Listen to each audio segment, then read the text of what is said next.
கிறிஸ்துக்கள் அன்பான காலைக்கு நிகழ்ச்சி நேயர்களே, மீண்டும் இந்த நாளிலும் கூட இயேசுவின் நாமத்துல உங்களோடு கூட இணைவதில் மிகுந்த மகிழ்ச்சி அடைகிறேன். இந்த நாளிலும் கூட தேவன் உங்களோடு கூட இருந்து நீங்கள் கைட்டு செய்கிற எல்லா காரியங்களிலும் அவர் உங்களை ஆசீர்வதிப்பாராக. இந்த நாள் நமக்கு வருகிற வாக்கு தத்துவம் எங்கிருந்து அப்படின்னு சொன்னா, எரேமியா தீர்க்கதரிசன புஸ்தகம் 31ஆம் அதிகாரம் 13வது வசனம். நான் அவர்கள் துக்கத்தை சந்தோஷமாக மாற்றி அவர்களை தேற்றி அவர்கள் சஞ்சலம் நீங்க அவர்களை சந்தோஷப்படுத்துவேன். எவ்வளவு ஒரு அன்பான ஒரு வசனம் இல்ல? ஆண்டவர் உங்க மேல என் மேல எவ்வளவு ஒரு கிருபையா இருக்காரு பாருங்க. நம்முடைய துக்கத்தை என்ன செய்வாங்க? அவங்க சந்தோஷமாக மாற்றுறதுக்கு அவர் வல்லவரா இருக்கிறாங்க. அது மாத்திரம் இல்லை, ஒருவேளை நீங்க மன வருத்தத்தோடு இருப்பீங்கன்னு சொன்னா அவங்களை அவர் தேற்றுகிறவராக இருக்கின்றார். அது மாத்திரம் இல்லை, ஒருவேளை உங்களுக்கு சஞ்சலம் இருந்துச்சுன்னா அதை நீக்கி என்ன செய்யறாரா? சந்தோஷப்படுத்த வல்லவராக இருக்கிறார். அப்ப நம்ம ஆராதிக்கிற தேவன் ரொம்ப வல்லமை உள்ளவர் என்பதை நம்ம புரிஞ்சுக்கணும். என்ன அப்படின்னா, ஒரு குட்டி கதையோடு கூட உங்களோட பகிர்ந்து கொள்ள ஆசைப்படுறேன். என்ன அந்த கதை அப்படின்னு சொன்னா, ஒரு குரு இருந்தாரு. அவருக்கு என்ன இருந்தாங்கன்னா, நிறைய சீஷர்கள் இருந்தாங்க.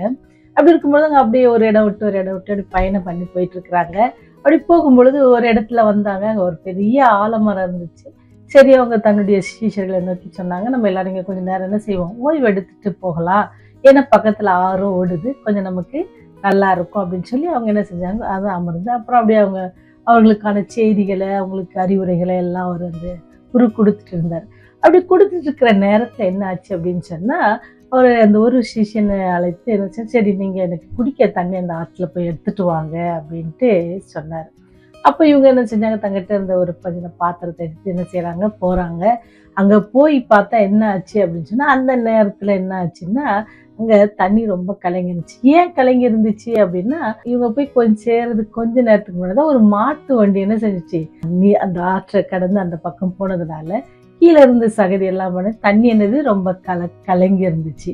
அப்போ அந்த சீஷன் நினைச்சா, இந்த அழுக்கு தண்ணி எப்படி நம்ம குருக்கு கொண்டு போய் கொடுக்கறது அப்படின்னு சொல்லிட்டு என்ன செய்யறாங்க அப்படின்னு சொன்னா, தண்ணி எடுக்காம திருப்பி போய் என்ன செய்யறாங்க அப்படின்னு சொன்னா, குருட்ட சொல்றாங்க, தண்ணி ரொம்ப கலங்கி இருக்குது, அதனால நாங்கள் உங்களுக்கு குடிக்க எடுத்துட்டு வரல. ஏன்னு சொன்னா, நாங்கள் கிட்ட போகும்போது ஒரு மாட்டு வண்டி என்ன செஞ்சு கிராஸ் பண்ணி போய் தண்ணியெல்லாம் என்ன செஞ்சிருச்சு, கலக்கி அழுக்கெல்லாம் மேலே வந்துருச்சு அப்படின்ட்டு, தண்ணி தெளிவா இல்லை, குடிக்கிறதுக்கு அது சரியா இல்லை அப்படின்ட்டு சொன்னாங்களாம். அப்படி சொன்னா, சரி பரவாயில்ல குரு, ஓகே பரவாயில்ல, கொஞ்சம் மேனேஜ் பண்ணிக்கலாம் அப்படின்னு சொல்லி உட்காந்து திருப்பி அவர் அவங்களுக்கு அறிவுரைகளை சொல்லிட்டு இருந்தாராம். 1 மணி நேரம் கழித்து என்ன செஞ்சாரு அப்படின்னு சொன்னா, அவரு திருப்பி அந்த சிஷ்யனை அமைச்சு போய் அந்த தண்ணி கொண்டு வாப்பா அப்படின்னு. இந்த அவன் போய் பார்க்குறான், தண்ணி ரொம்ப தெளிவா இருந்துச்சு. அப்போ குடிக்கிறதுக்கு அவனுக்கும் சந்தோஷமா இருந்துச்சு, சரி நம்ம குருவுக்கு தண்ணி கொடுக்கலாம் அப்படின்னு சொல்லி ரொம்ப அழகா மெதுவா எடுத்து தண்ணியை கொண்டு போறான். அப்படி கொண்டு போய் கொடுத்த உடனே குரு சொன்னார், எப்படி இந்த தண்ணி ரொம்ப தெளிவா இருக்கே, நீ எதையாவது செஞ்சியா அதுல அப்படின்னா. இல்ல, அது தானாவே என்ன ஆயிடுச்சு, சரியாயிடுச்சு. தானாவே என்னது, தண்ணி தெளிவா இருந்துச்சு, நான் ஒண்ணுமே பண்ணல. ஃபர்ஸ்ட் போனப்ப கலங்கி இருந்துச்சு, இப்ப அது சரியா இருந்துச்சு தானா. நீ எதுவும் பண்ணலையா? நான் எதுவும் பண்ணல.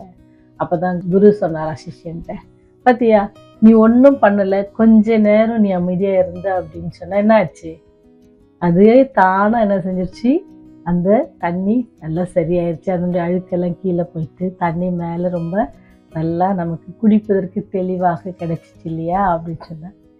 இந்த குட்டி கதை நமக்கு என்ன சொல்லுது அப்படின்னு சொன்னா, சில வேளையில நீங்களும் நானும் கூட அநேக குழப்பத்துல இருப்போம். நிறைய குழப்பங்கள் நம்ம இருக்கும், நமக்கு பெரிய கஷ்டமா இருக்கும், இது எப்படி அப்படின்லாம் யோசித்து பார்த்துட்டு இருப்போம்ல.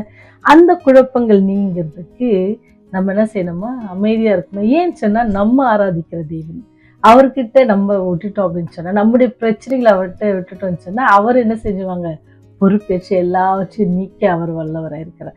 உங்களுடைய வாழ்க்கையிலும் என்னுடைய வாழ்க்கையும் அவர் எல்லாவற்றையும் செய்ய வல்லவராக இருக்கிறார்.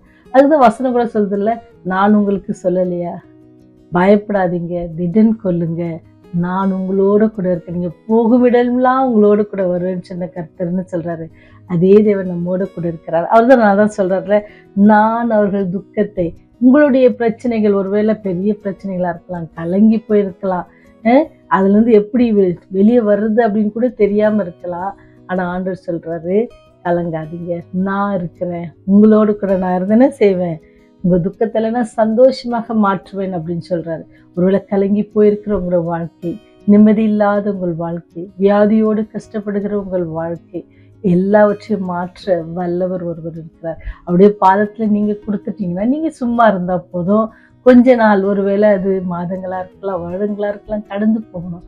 பொறுமையா அவரிடத்துல நம்ம காத்திருப்போம்னு சொன்னா எப்படி அந்த தண்ணி தெளிந்து உண்ணுவதற்கு அல்லது குடிப்பதற்கு அது உபயோகப்படுகிறதோ, அதே போல உங்களுடைய வாழ்க்கையும் என்னுடைய வாழ்க்கையும் நம்ம ஆண்டவர்கிட்ட ஒப்பு கொடுப்போம்னு சொன்னா அவர் பொறுப்பேற்று கலங்கி போயிருக்கிற நம்முடைய வாழ்க்கை, கஷ்டத்துல இருக்கிற நம்ம வாழ்க்கை, துக்கத்துல இருக்கிற நம்முடைய வாழ்க்கை, சஞ்சலத்துல இருக்கிற நம்முடைய வாழ்க்கை அவர் மாற்றி நமக்கு சந்தோஷத்தை தர அவர் வல்லவராக இருக்கிறார். அது அழகா சொல்றாரு, நான் துக்கத்தை சந்தோஷமாக மாற்றுவேன். உங்களுக்கு பெரிய துக்கமா இருக்கலாம், கவலை, கண்ணீர், இழப்பா இருக்கலாம், குடும்பத்துல நேசித்தவர்கள் இழந்திருக்கலாம், கவலைப்படாதீங்க. அவர் உங்கள் துக்கத்தை சந்தோஷமாக மாற்றுவார். அவரிடத்துல விடுங்க. ஏன் சொன்னா நம்முடைய வாழ்க்கையில நடக்கிற ஒவ்வொரு காரியத்துக்கும் பொறுப்பானவர் அவர் தான். அவர் நமக்கு தீங்கு செய்ய மாட்டார். நம்ம தீமையினால நம்மை சோதிக்க மாட்டாங்க.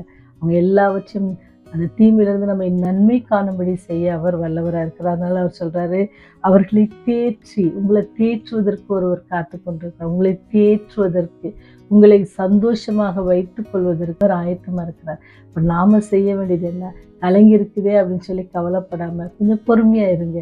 எல்லா கஷ்டத்தையும் ஆண்டவரத்துல ஒப்பு கொடுத்து பொறுமையா இருங்க. அவர் ஏற்ற வேளையில அதனை செய்வாரு, நிறைவாக மாற்றி அல்லது உங்களுக்கு தேவையானதாக மாற்றி அல்லது உங்களுக்கு சாதகமாக மாற்றி உங்களுக்கு வெற்றியை தர, உங்களுக்கு சுகத்தை தர, உங்களை தேற்ற, உங்களை சந்தோஷப்படுத்த அவர் காத்து கொண்டிருக்க.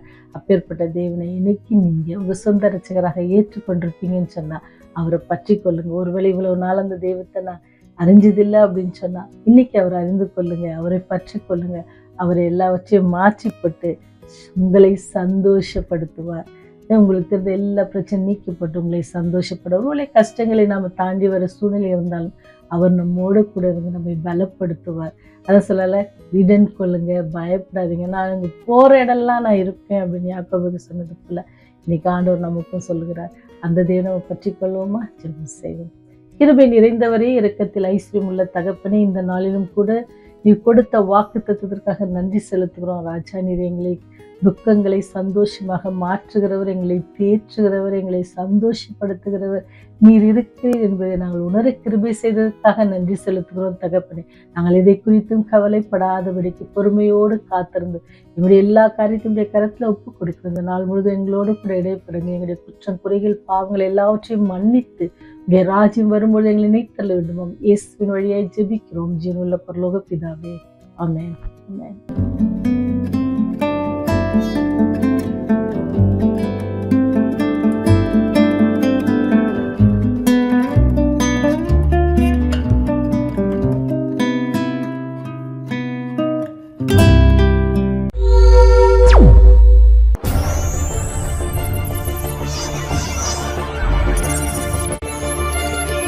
நீங்கள் பார்த்துக் கொண்டிருப்பது உங்கள் ரிவைவல் டிவி.